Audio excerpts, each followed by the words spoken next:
21st Century Entrepreneurship with Martin Piskarik.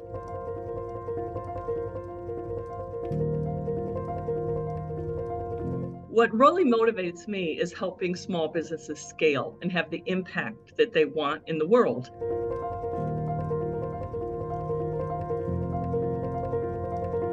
And really, when you look at the United States, Canada, and most economies, small businesses are the backbone of those economies.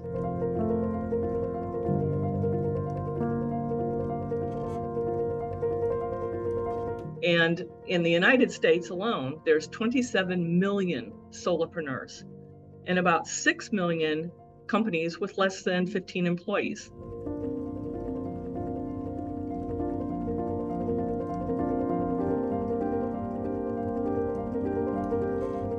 And they comprise almost 45% of the total U.S. gross national product.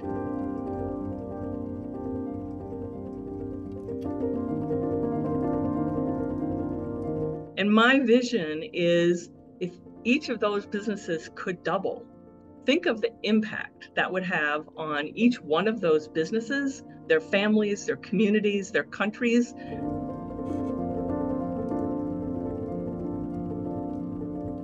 And I just think that that is the secret. And I've chosen to exclusively focus on how I can help those businesses have the impact they want and have the financial future that they want.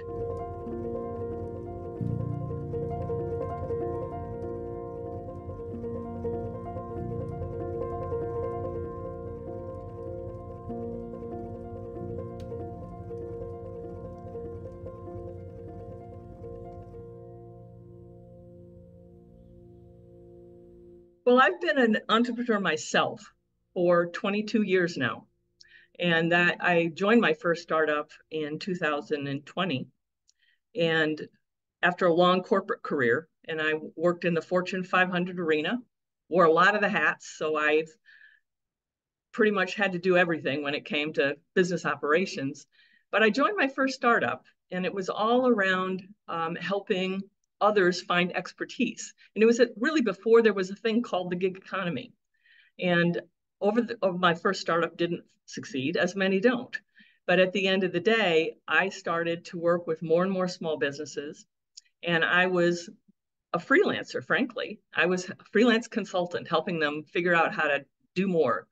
And I was hiring a lot of freelancers in the process. And I was able to find really good ones, mostly because of my background. And so my clients started to ask me, well, can you find me a great freelancer that could do this, that, or the other thing? And I could.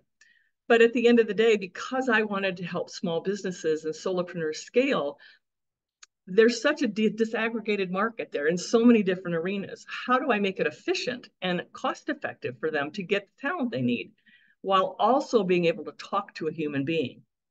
Because so many small businesses, they don't have choices. They talk to technology. I wanted to build a business where I could actually talk to the person that wanted to scale a business, help them almost reverse engineer what it is they wanted to do to be more successful, to have the impact that they want, to do what they love, and help them figure out, well, what was the support mechanism, the people that could help them get there. And so basically that's what I built. Results Resourcing is kind of a hybrid technology platform. We have human beings that help small businesses figure out the skills and the talent that they need. And then we go find, vet, and curate that talent. So it's a human interaction. And then we're actually doing the work to find the freelance talent that can help them get the job done. So nobody browses freelancers on our platform, and freelancers don't browse jobs. There are other platforms that do that. We're really looking for small businesses that understand the value of their time, and that time is precious. And they need to be spending that time on really the value they want to deliver to their clients, their customers. And looking for freelancers or hiring a virtual assistant or a marketing person, that's not what they do for a living. But those people can help them do that living better if they hire the right ones. So I'm all about curating freelance talent so people can hire exactly the talent they need to have the impact that they want.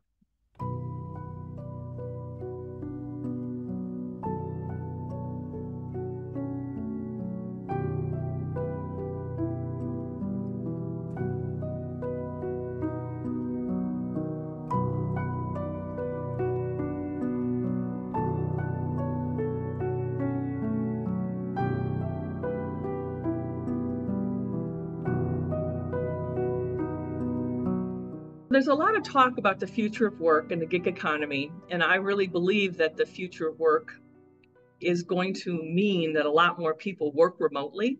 In fact, there's an enormous trend of people leaving corporate America, which started around COVID, to hang out a shingle, to do what they love, and they do it from anywhere. And I really think that ultimately is the future. At the same time, there's so much focus on what people who want to work, what they want, where they want to do it.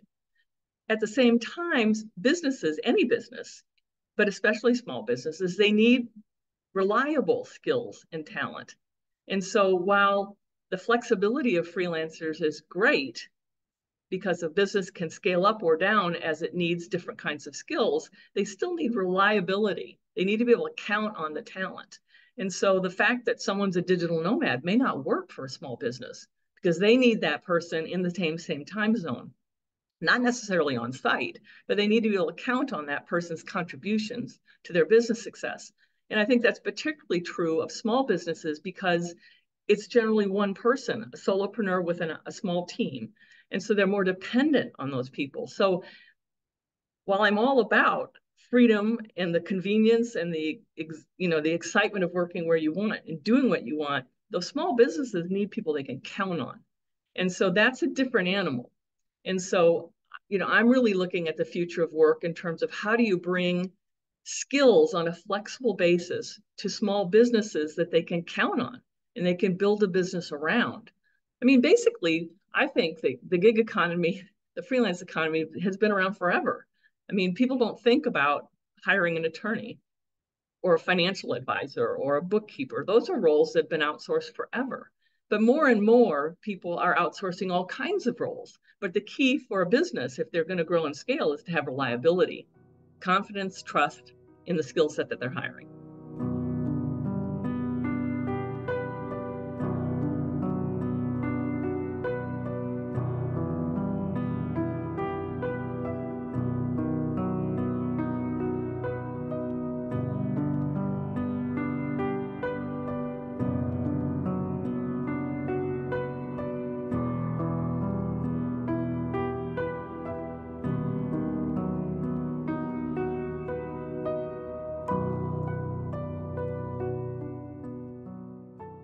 So in the early days of results resourcing, we curated almost any kind of freelance talent for people. And we would help them build their job profile, then we would find, vet, and curate and give them a talent pool of 3 people.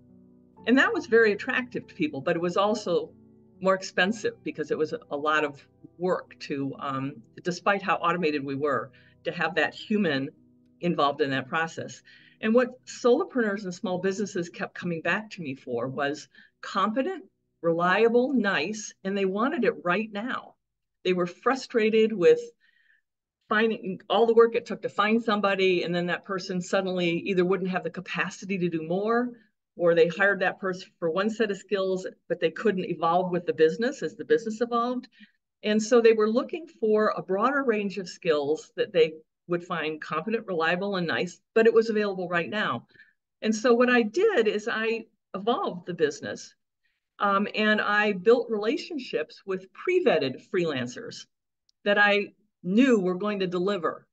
And in addition to pre-vetted freelancers, I started to match people to teams of freelancers. So these are actually business owners that run, if you will, freelance skill agencies.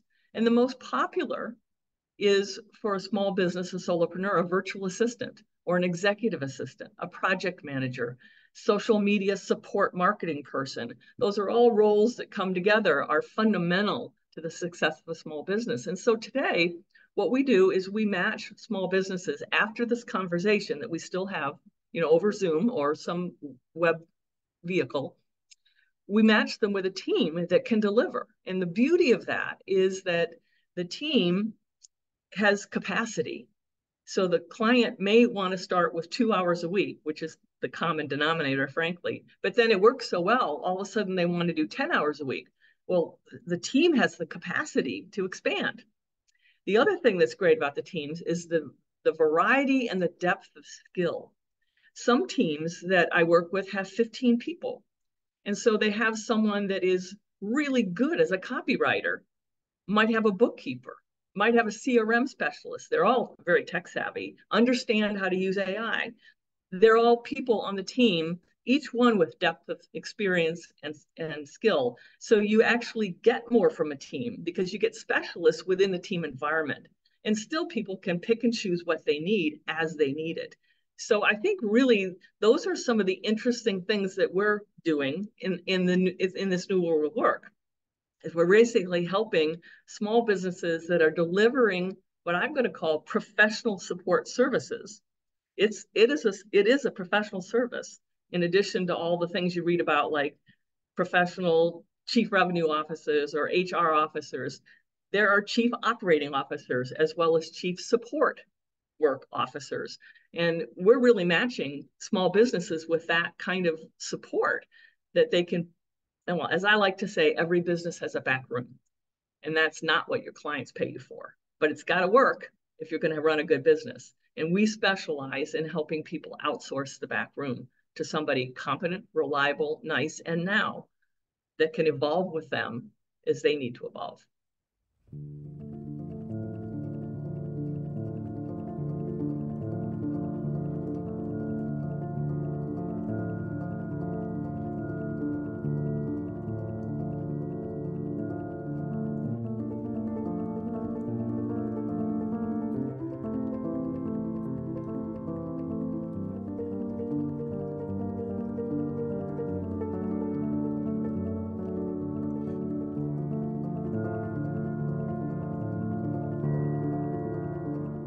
Many small businesses and solopreneurs grew up in this do-it-yourself environment.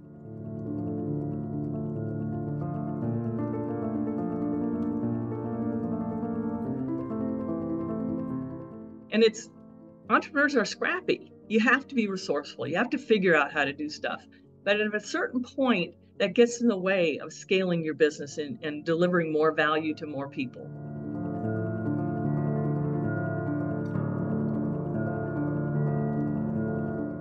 And so people come to us and say, well, what should I outsource? What should I be doing?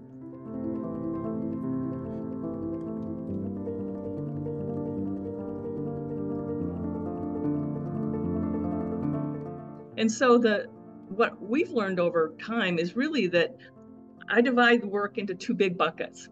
What is the front office and what is the back office? The front office is the value you deliver to your clients and customers that they'll pay you for. And that's really where you want to spend the bulk of your time. But especially in the DIY world, people get caught up running the business, doing all the things that they have to do to get newsletters out or invoice or whatever it might be. And so I think it's a great thing for people to think about what's the front office and what's the back office. It's not that mysterious. But if you start to prioritize the front office, then you're naturally going to gravitate to doing more of that work. The other thing that I think is really important to think about is the value of time. And all time you spend is not equal. So it kind of goes back to this notion of core work or the front office. But we have a little tool that we put together called the Value of Time Calculator. And it's a really quick survey, and I'm happy to share the information about this. It's free. We don't market to it or anything like that. But it starts with what's an hour of your time worth? And nobody ever says $10. The average is $170. And then we ask what is the value you offer to your clients?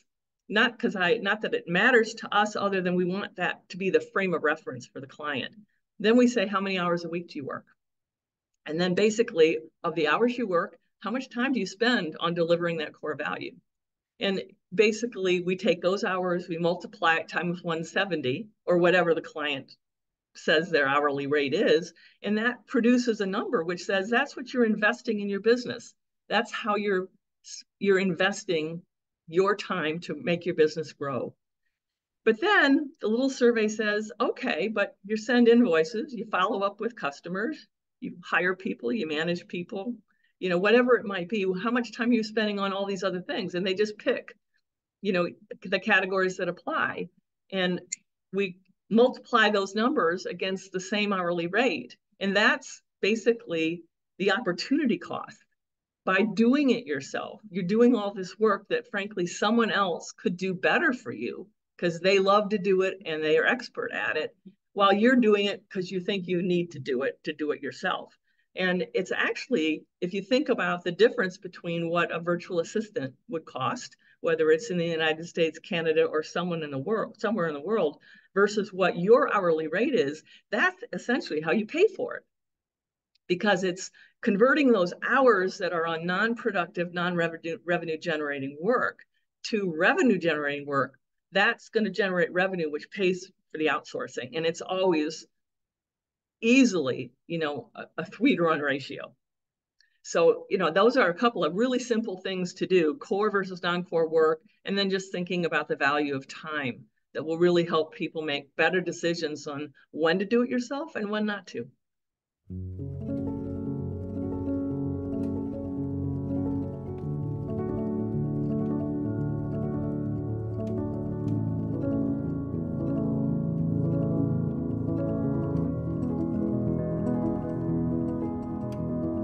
When I think about the different clients that we've helped, again, these are solopreneurs, or small businesses. There's a couple of examples that jump out that I think are somewhat universal.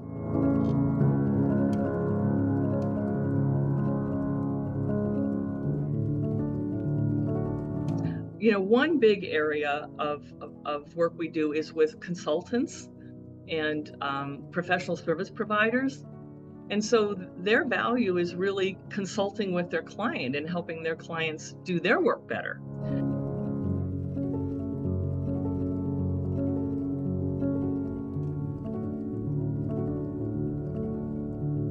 And what they come to us for is really, how do I spend more time doing that, delivering that value to client? Because they're bogged down with putting contracts together, or doing lead follow-up, or building their monthly newsletter, those kinds of things that are important to keep in touch with the market, build your business, keep in touch with your clients. But those are all perfect examples of work that a consultant or a professional service provider should be setting the tone for that work, helping create the editorial calendar for that work, but shouldn't be doing it. And those are examples where many times we've supported people that know how to write those newsletters, can do that research to set up. Here, these are 10 topics that are popular now, or that your competitors are talking about, that you should establish some thought leadership about.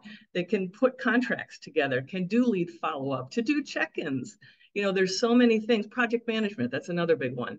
Those are prime examples of roles that virtual assistants, executive assistants, project managers can do to support a business, to free them up to do more.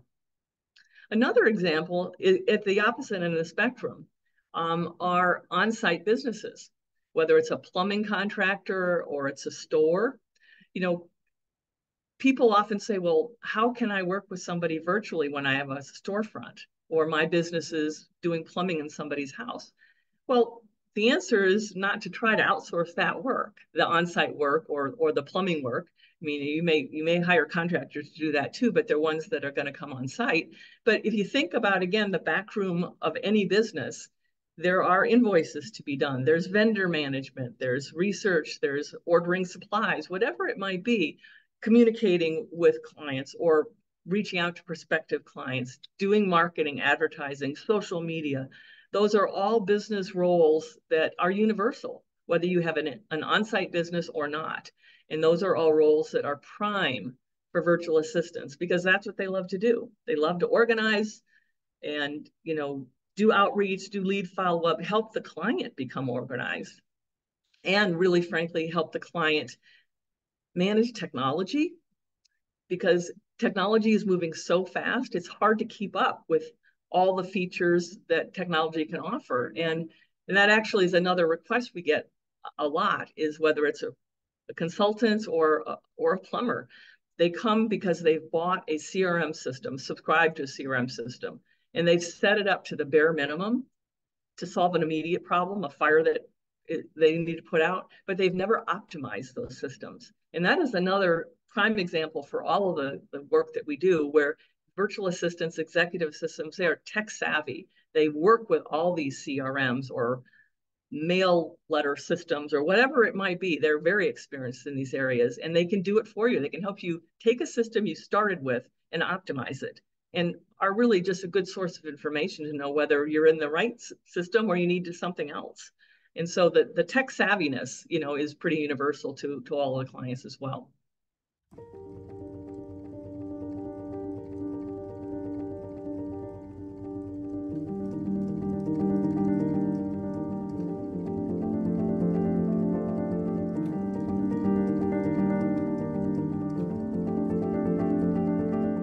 I'm a breast cancer survivor.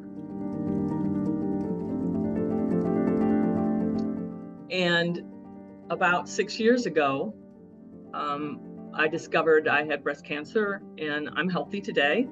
I had a double mastectomy, but it really helped me focus on how important my whole life was, not just my work life.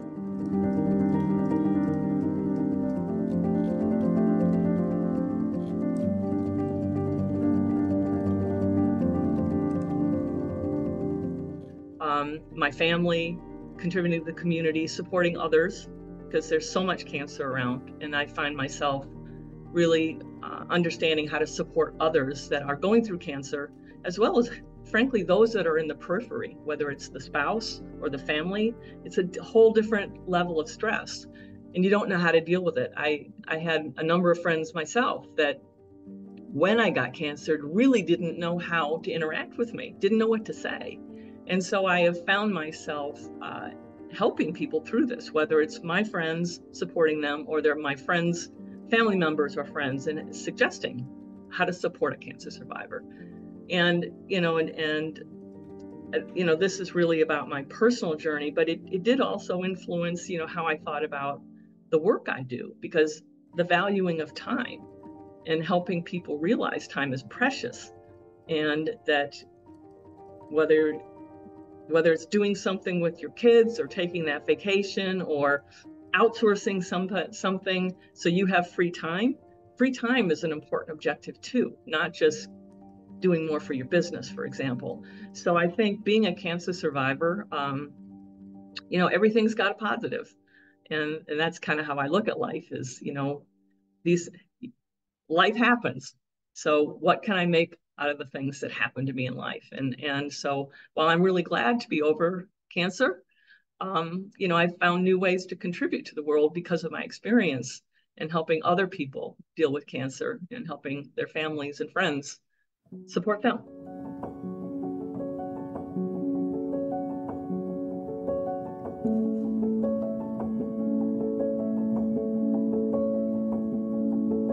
I would welcome people to go to our website. Our company is called Results Resourcing, and we called it that because we want to resource your results. That's the purpose of the company.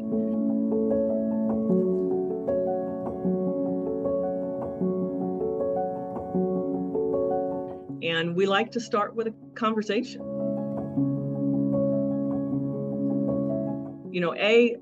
Let's talk about whatever you need to do, what you want to do to scale your business, to grow your business. And I can talk to you about what your options are.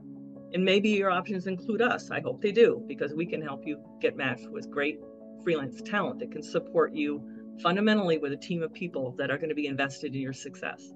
But I really invite you to come book a call with me and let's just talk.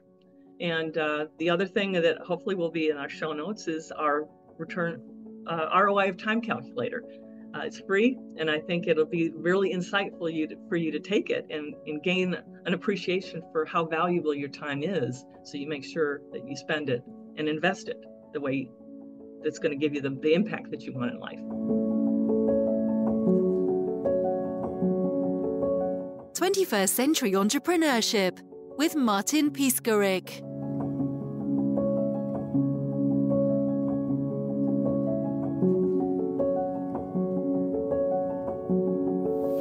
Imagine a space where triumphs, trials, and tales of entrepreneurship come alive. Welcome to the 21st Century Entrepreneurship Podcast, a gold awarded journey hosted by Martin Piskorik. Connecting with listeners in 95 countries and ranking in the top 0.5% of all podcasts. Join our exclusive community, elevate your perspective, and embark on the path to success.